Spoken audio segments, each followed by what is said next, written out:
Iran અને USA વચ્ચેનું યુદ્ધ હવે બીજા અઠવાડિયામાં પ્રવેશી ચૂક્યું છે। ત્યારે આજે ઈરાન દ્વારા દુબઈ એરપોર્ટ પર ખૂબ મોટો હુમલો કરવામાં આવ્યો છે। આજે શનિવારના દિવસે ઈરાન દ્વારા સાઉદી અરેબિયા પર પણ મોટા પાયે મિસાઇલો અને ડ્રોન્સ છોડવામાં આવ્યા હતા। આમ હવે ઈરાન અને અમેરિકા વચ્ચેનું યુદ્ધ એક નવા ભયંકર વળાંક પર આવીને ઊભું છે। તો આવો જાણીએ સમાચાર વિસ્તારથી। નમસ્કાર, જમાવટ સાથે હું છું પાર્થ।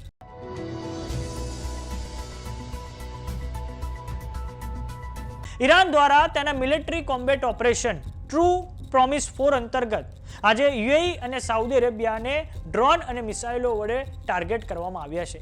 ઈરાન દ્વારા યુએઈના દુબઈ ખાતે આવેલા આંતરરાષ્ટ્રીય હવાઈ મથકને ટાર્ગેટ કરવામાં આવ્યું છે, જેનાથી હવે દુબઈ એરપોર્ટ પર તમામ ફ્લાઇટો રદ કરી દેવામાં આવી છે।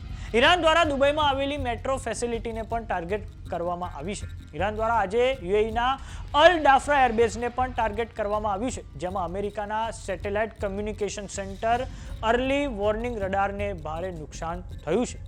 દુબઈ એરપોર્ટ પર જે ઈરાન દ્વારા હુમલો કરવામાં આવ્યો તેમાં તો હાલમાં કોઈ પણ વ્યક્તિ ઘાયલ થયા નથી, પરંતુ તેના કારણે દુબઈના નાગરિકોમાં ભારે ફફડાટનો માહોલ જોવા મળી રહ્યો છે। તો બીજી તરફ ઇઝરાયેલના દક્ષિણ લેબેનોનમાં હુમલાઓ સતત ચાલુ છે, જેમાં ઇઝરાયેલ દ્વારા હેઝબુલ્લાના ઠેકાણાઓને ટાર્ગેટ કરવામાં આવ્યા છે। ઇઝરાયેલનો દાવો છે કે અમે સ્થાનિક નાગરિકોને ઘર છોડવા માટે પહેલેથી જ કહ્યું હતું અને ત્યારબાદ સટીક ઇન્ટેલિજન્સના આધારે અમે દક્ષિણ લેબનોનમાં આજે ખૂબ મોટા પાયે સ્ટ્રાઇક કરી છે। આમ યુદ્ધ બંને તરફથી ખૂબ ભયંકર રીતે લડાઈ રહ્યું છે અને હવે અમેરિકા દ્વારા પણ આજે જાહેરાત કરવામાં આવી છે કે આજે ઈરાન પર એક એવી કાર્યવાહી કરવામાં આવશે જેનાથી તેને ખૂબ મોટા પાયે ચોટ પહોંચાડી શકાય। અમેરિકાના ઓપરેશન એપિક ફ્યુરી અંતર્ગત યુએસનો એ ટ્રાય રહ્યો છે કે ઈરાનની જે મિસાઇલ ફેસિલિટીઝ છે તેને ખૂબ મોટા પાયે નુકસાન પહોંચાડી શકાય અને અત્યાર સુધીમાં તેમના દ્વારા B-2 સ્ટીલ્થ બોમ્બર વિમાનો, B-52 બોમ્બર વિમાનોનો ઉપયોગ કરવામાં આવ્યો છે, જેમાં હજારો ટનના જે બોમ્બ છે તે ઈરાનના જે વિવિધ વિસ્તારો આવેલા છે તેમાં પાડવામાં આવ્યા છે અને આ સમગ્ર ઓપરેશનમાં ઈરાનમાં મૃત્યુનો આંક હવે સતત વધી રહ્યો છે અને ઈરાનમાં હવે જીવ ગુમાવનારા લોકોની સંખ્યા હવે 1400 ને પાર પહોંચી ચૂકી છે।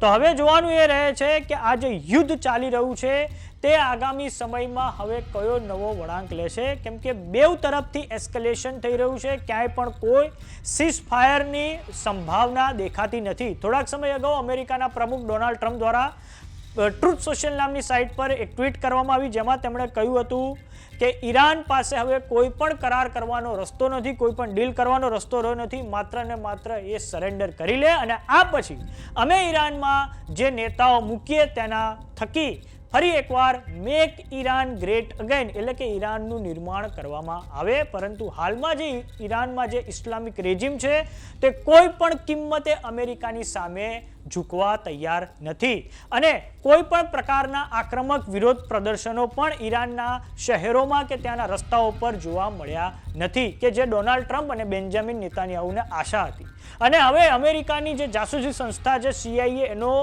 પ્રયાસ છે કે ઈરાનમાં હવે ગૃહયુદ્ધ ભડકાવવામાં આવે અને તે માટે તેમણે જે કુર્દિશ મિલિશિયાસ છે, કુર્દિશ જે લડવૈયાઓ છે તેમને પણ હથિયાર આપવાની શરૂઆત કરી દીધી છે અને ઈરાનના દક્ષિણ પૂર્વમાં જે બલુચ લડવૈયાઓ છે તેમને પણ તેમણે હથિયાર આપવાની શરૂઆત કરી છે।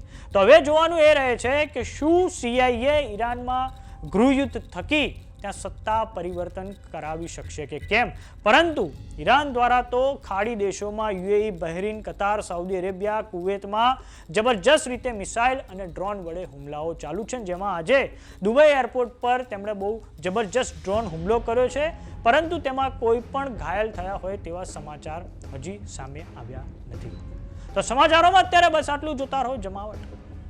જો તમે અમને YouTube પર જોઈ રહ્યા તો સબસ્ક્રાઇબ કરો, જો તમે અમને Facebook પર જોઈ રહ્યા તો ફોલો કરો, સાથે જ અમારી WhatsApp ચેનલ આવી ગઈ છે, જોઈન કરવાનું ના ભૂલતા। નમસ્કાર।